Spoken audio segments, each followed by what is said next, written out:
ఆ తర్వాత వారు మిక్కిలి ఆస్తూ బయలుదేరి వచ్చెదరు. 400 ఏండ్లు. 16వ వచనంలో నీ 4వ తరం వారు. ఇలా ఖచ్చితంగా సంఖ్య టైం చెప్తా ఉన్నాడు. ఆ టైంలో మోషే పుట్టాడు, మోషే ద్వారా ఇజ్రాయెల్ ప్రజలు నడిపించాడు. అన్నీ కూడా చక్కగా జరుగుతూ వచ్చాయి.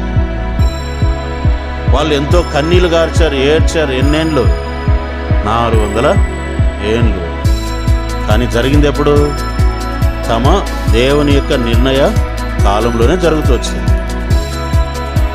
వాస్తవంగా చూస్తే ఇవన్నీ కూడా ఇలా జరుగుతూ వస్తే కొందరికి, కొన్ని జనాంగాలకి, లేక కొన్ని కుటుంబాలకి, కొందరికి రక్షణ కూడా దేవుని నిర్ణయ కాలంలోనే జరుగుతుంది. ఎప్పుడు జరుగుతుంది?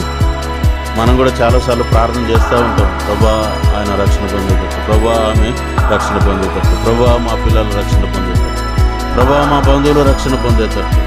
ఇలాగ మనము ప్రార్థన చేస్తూనే ఉంటాం. కానీ ఎప్పుడు రక్షించబడతారు? దేవుని నిర్ణయ కాలంలో ఖచ్చితంగా వారు రక్షించబడతారు. దేవుడు ఆ కాలాన్ని నిర్ణయించాడు. చూడండి 17వ అధ్యాయం 26, 27.